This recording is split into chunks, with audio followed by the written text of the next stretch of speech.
November এখান থেকে announcement press মিটটা করেছিলাম।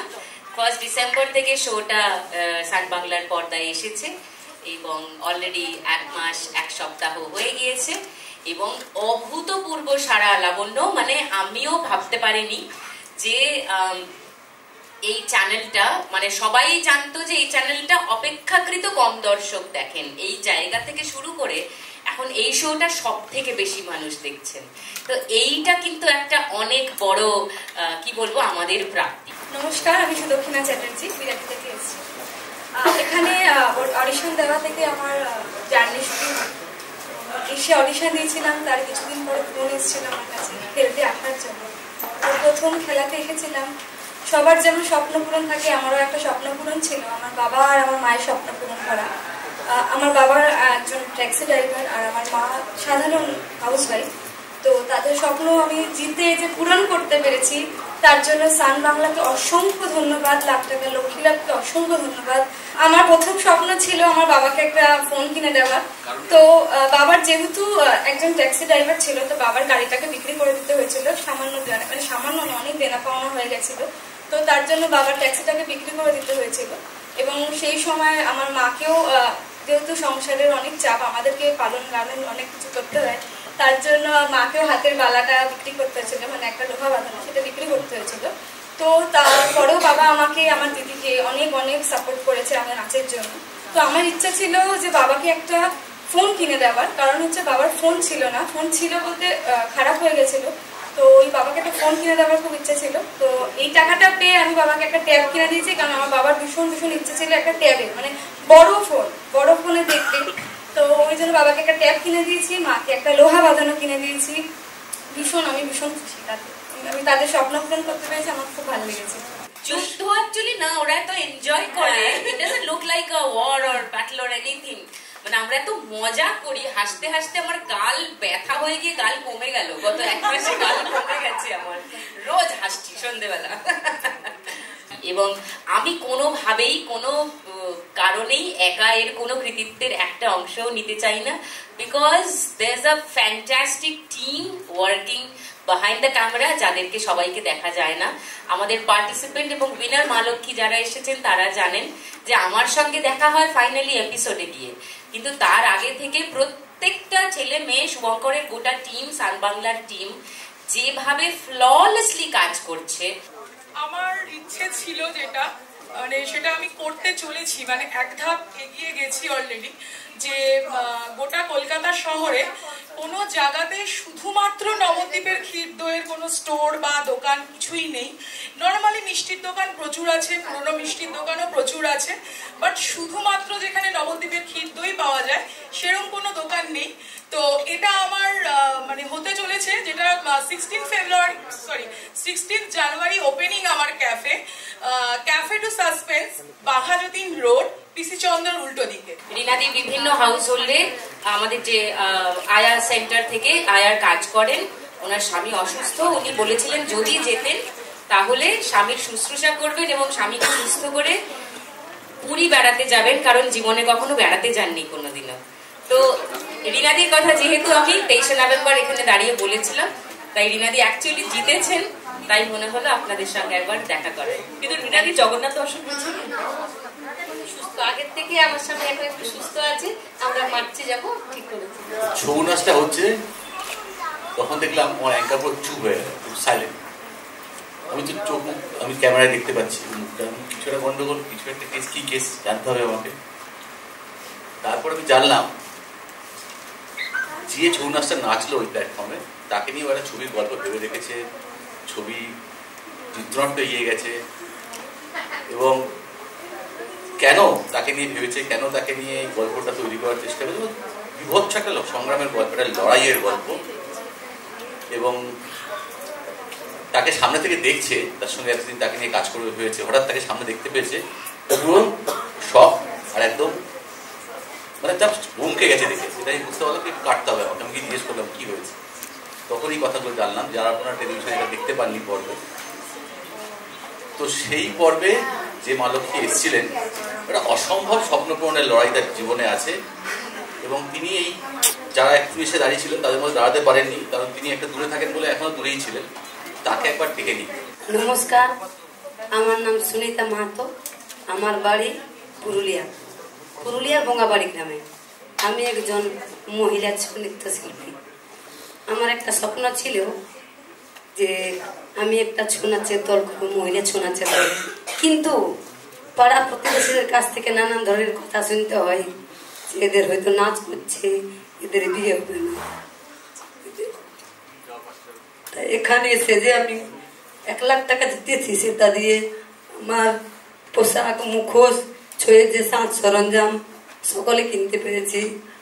অনেক অনেক ধন্যবাদ এই সান বাংলাকে, দিদিদেরকে আমাকে এত বড় একটা সুযোগ করে দেওয়ার জন্য।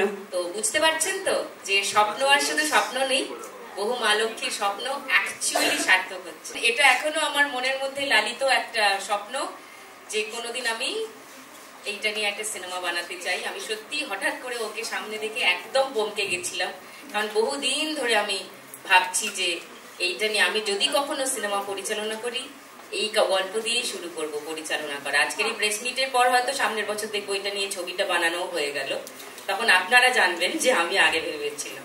অনেক সময় হয় কি যে টিভিতে অনেক কিছু দেখায় যেটা সাধারণ মানুষ অনেকেই ভাবেন যে মিথ্যে মিথ্যে হচ্ছে, মিথ্যে মিথ্যে বলছে, আসলে বোধহয় অমনটা নয়।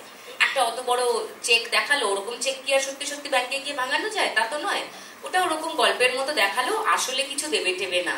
এই যে নানান রকম মিথ, মানে আমাদের শোয়ে এসে এমনও বলেছেন যে শোয়ে আসার সময় গ্রামের লোক বলছে বিক্রি করে দেবে, যাস না। হ্যাঁ, তো এই সব করে এই মিথগুলো ভেঙে সান বাংলা টিম এবং লাখ টাকার লক্ষ্মী লাভ টিম যেভাবে এগিয়ে চলেছে, আজ আমাদের সামনেই 30 জন রয়েছেন যারা প্রত্যেকে এই টাকাগুলো অ্যাকচুয়ালি পেয়েছেন, অ্যাকচুয়ালি তাদের স্বপ্ন খানিকটা হলেও সফল করতে পেরেছেন। হ্যাঁ, আমার হাজবেন্ড খুবই অসুস্থ, আজকে 1 বছর ধরে ও খুব অসুস্থ, এখনো অব্দি ঠিক হয়নি। কিন্তু আমাকে এখান থেকে ডেকেছিল, যখন আমি অডিশন দিতে এসেছিলাম দিদিভাই ছিল আর দাদা ছিল। তো তখন হচ্ছে দাদা দিদিভাই আমাকে দুজনেই বললো যে হ্যাঁ তুমি আসতে পারবে তো, হাজবেন্ড এত অসুস্থ। তো আমি বললাম হ্যাঁ দিদিভাই আসবো, আমার প্ল্যাটফর্মটা চাই, আমার টাকা দরকার নেই, আমার শ্বশুর বাড়িতে আমার পাশে কেউ নেই, আমি একা লড়াই করছি, আমার বাবা মা আমার পাশে আছে। ও যখন পড়ে গেল, প্যারালাইসিস হয়ে গেল, তখন বললো ঠিক হবে না। তার জন্য আমার হাজব্যান্ডকে ওরা কেউ দেখেনি।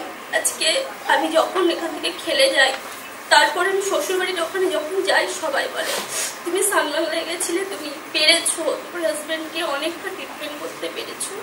তো সান বাংলার থেকে আমাকে 50,000 টাকা দিয়েছে, আমার হাজব্যান্ডের অনেকটা ট্রিটমেন্ট হয়েছে আর এখনো হচ্ছে। হয়তো বা ও ঠিক হবে না বা উঠে দাঁড়াতে পারবে না, কিন্তু আমি অনেকটা হেল্প পেয়েছি, তার জন্য সান বাংলাকে অনেক অনেক ধন্যবাদ। সুভদ্রাকে ওর গ্রামের লোকেরা বলেছিল যাস না, বিক্রি করে দেবে তোকে, টিভিতে দেখাবে বলে নিয়ে যাবে, কালো গাড়ির কি যেন বলেছিল, কালো কাঁচ তুলে দিয়ে গাড়িতে বিক্রি করে পাচার করে দেবে। আমি ভাবতে পারিনি যে কোনোদিন এই প্ল্যাটফর্মে আসবো, আসতে পেরে আমার খুব ভালো লাগছে। আমাদের পাড়ার লোক এখনই বলছে যে তুমি চলে গেলে সান বাংলাতে, এতদিন তোমাকে পাড়ায় দেখছিলাম, এবারে তোমাকে টিভিতে দেখতে পাচ্ছি, সত্যিকারে তো? আমি বলি হ্যাঁ তোমরা দেখতে ফিরে এসছি। আমি একদিন হঠাৎ ফেসবুকে ফোনে দেখছিলাম যে এই জায়গায় অডিশন আছে, তা যাই, মাথায় মানে ভাবতে পারিনি যে সিলেক্ট হয়ে যাব।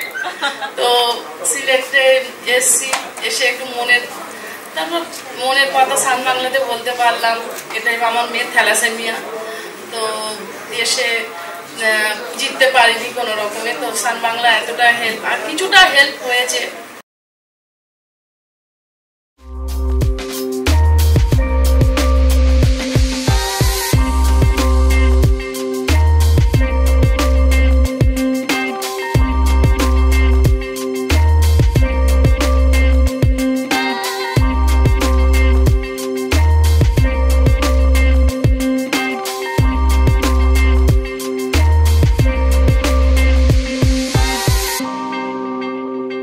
কথাটা যখন বলে ফ্লোরে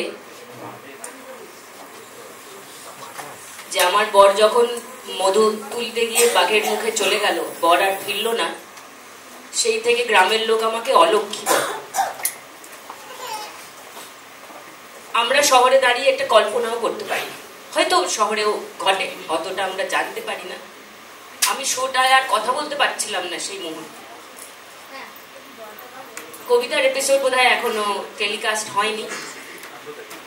18ই জানুয়ারি কবিতার এপিসোডটা টেলিকাস্ট হবে। সেই এপিসোডটা যাতে কবিতা পার্টিসিপেট করেছে, সেই পর্বটা পারলে দেখবেন। এটা কবিতার লড়াই নয়, আসলে এটা সবার লড়াই, প্রত্যেকটা মেয়ের লড়াই। শহর, গ্রাম, গন্ডগ্রাম, মফস্বল, টাউন, সিটি, মেগা সিটি, যাই বলুন, মেয়েদের কিছু তকমা লাগিয়ে দেওয়া খুব সোজা, কিন্তু কবিতাদের খবর তো পৌঁছায় না। এই খবরগুলো পৌঁছানো দরকার। যে লোকরা অশিক্ষায়, কম শিক্ষায় নানান মহিলা, নানান লোককে বিভিন্ন ট্যাগ দিতে পছন্দ করেন, সেই সব লোকের মুখে জামা ঘষতে কবিতা আসছে। সত্যি আমরা ভাবতে পারিনি যে 1 মাসের মধ্যে এরকম একটা সমর্থন পাবো সবার। এবং আজকে সারা পশ্চিমবঙ্গ জুড়ে যেখানে যেখানে আমরা পৌঁছাতে পেরেছি, 1 মাস 1 সপ্তাহ বয়স ওটার, সুতরাং সারা পশ্চিমবঙ্গে আমরা এখনও রিচ করতে পারিনি। আমরা কিছু জায়গায়, কিছু সদরে আমরা পৌঁছাতে পেরেছি, কিন্তু আমি জানি আমরা যেভাবে সমর্থন পাচ্ছি সারা পশ্চিমবঙ্গ জুড়ে আমাদের অডিশন করতে হবে। একেবারে অন্যরকম অভিজ্ঞতা, বিশ্বাস করো। মানে এটা যে কোনো শো করলে হতো না।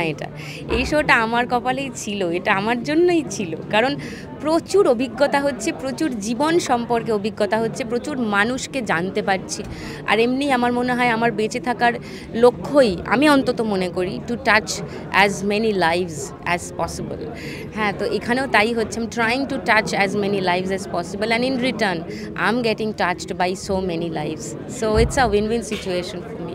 তো যখন আমরা শোয়ের পরিকল্পনাটা করছিলাম, আমরা ভাবছিলাম যে অনেক তো এন্টারটেনমেন্ট শো করেছি আমরা, মানুষকে আনন্দ দিয়েছি, সেই শো মানুষ দেখেছেন, ভালো লেগেছেন, আমাদের পরিচয় হয়েছে, আমরা পরিচিত হয়েছি আমাদের শোয়ের মাধ্যমে, আমাদের কাজের মাধ্যমে। তো আমরা পেয়েছি মানুষের আশীর্বাদ, ভালোবাসা পেয়েছি। এবার এমন কিছু করা যায়, যদি মানুষকে কিছু দেওয়া যায়, কিছু রিটার্ন গিফট করা যায়, সেখান থেকেই শোয়ের সূত্রপাত ভাবনা। এবং সেই জায়গাটায় আমরা সত্যি সত্যি যে মানুষের পাশে দাঁড়াতে পেরেছি তার প্রমাণ আজকে আমরা দেখলাম সবাই একসঙ্গে। খুব ভালো। মানে বহু লোকের নালিশ ছিল আমাকে টিভিতে দেখা যায় না কেন, তাদের আর নালিশ নেই, রোজ দেখা যাচ্ছে। এবং মানে বিভিন্ন কোয়ার্টার থেকে আমি শুনছি, এটা মহিলাদের শো, কিন্তু কত পুরুষরা বলেন আমাকে যে দিদি আপনার শো দেখছি, দিদি তোমার শো দেখছি। অচেনা পুরুষ ডেকে বলেন আপনার ওই শোটা দেখছি।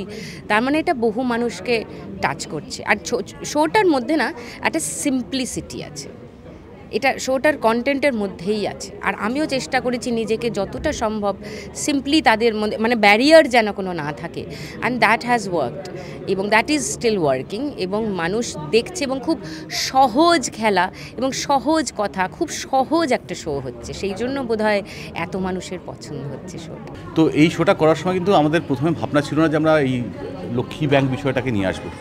এই শোটা চলতে চলতেই সময়ের দাবি মেনে, এবং যখন আমরা দেখলাম যে মা লক্ষ্মীরা খেলতে আসছে, যে এত প্রত্যেকের নিট, মানে এইটার জন্য আটকে আছেন, এইটুকুর জন্য একটা মা লক্ষ্মী আটকে আছেন। তো সেখান থেকে ভাবনা এলো যে আমরা লক্ষ্মী ব্যাংক তৈরি করব। সেখানে যারা পারলেন না একটা পর্বের চ্যাম্পিয়ন হতে বা একটা পর্বে জয়ী হয়ে 1 লাখ টাকা নিয়ে যেতে, যারা পারলেন না তাদের জন্য কিছু দেওয়া যায়। কারণ হয়তো সবাইকে পারিনি আমরা, কিন্তু সত্যি যাদের খুব নিড, এই যেমন ফার্স্ট যে মাসে খেললাম আমরা, সেখানে এই তাজমিরা সিপাই এসেছিলেন, তার বাচ্চার থ্যালাসেমিয়া, ব্লাড চেঞ্জ করতে হয়, কত খরচ, কোথা থেকে পাবেন উনি। তাদের মতোই যাদের এরকম নিড রয়েছে তাদেরকে আমরা 50,000 টাকা করে তুলে দিতে পেরেছি। আমার মনে হচ্ছে সেইটা তাদের জীবনে একটু হলেও তার যে অবস্ট্যাকেলটা সামনে আছে সেটা একটু অতিক্রম করতে পারবে। তো সেইটা করতে পেরে সত্যি আমরা পুরো টিম খুব হ্যাপি, খুব খুশি আমরা যে আমরা এরকম একটা কাজ করতে পারছি, যেখানে প্রত্যেকটা পশ্চিমবঙ্গের মা লক্ষ্মী যারা আসছেন খেলতে, প্রত্যেকে উপকৃত হচ্ছেন, ভালোবাসছেন, আমাদেরকে আশীর্বাদ করছেন। আমি আশা করব আগামী দিনেও আপনারা এরকম আশীর্বাদ, ভালোবাসা করবেন, এবং আমরা সারা পশ্চিমবঙ্গে মা লক্ষ্মীদের কাছে পৌঁছাতে পারবো। একটা আইডিয়া করা হয়েছিল, কিন্তু সেটা অ্যাকচুয়ালি সম্ভব হলো। আমাদের যে সেলিব্রিটি গেস্টরা আসছেন খেলতে, মাসে 4টে করে সেলিব্রিটি এপিসোড হয়, তার মানে 4 জন সেলিব্রিটি উইনার হন, তারা প্রত্যেকে 1 লাখ টাকা করে পান, তারা 50% করে দিয়ে যান। তাহলে মাসের শেষে আমাদের হাতে 2 লাখ টাকা থাকে লক্ষ্মী ব্যাংকে। আমরা তাই 4 জন এমন মা লক্ষ্মী যাদের খুব ভালো হতো 1 লাখ টাকা জিতলে, কিন্তু জিততে পারলো না, সেরকম 4 জনকে ডেকে আমরা 50,000 টাকা করে দিতে পারছি মাসের শেষে। এইটা মানে this is also a blessing. এটা আমার হাত দিয়ে হচ্ছে, আমি না থাকলে অন্য কেউ হতো, ঘটনাটা ঘটতো, বাট আমিও মাঝখানে দাঁড়িয়ে গেছি মাধ্যম হয়ে। এটা আমার জন্য একটা কিছু একটা ছিল, কোথাও লেখা ছিল এটা।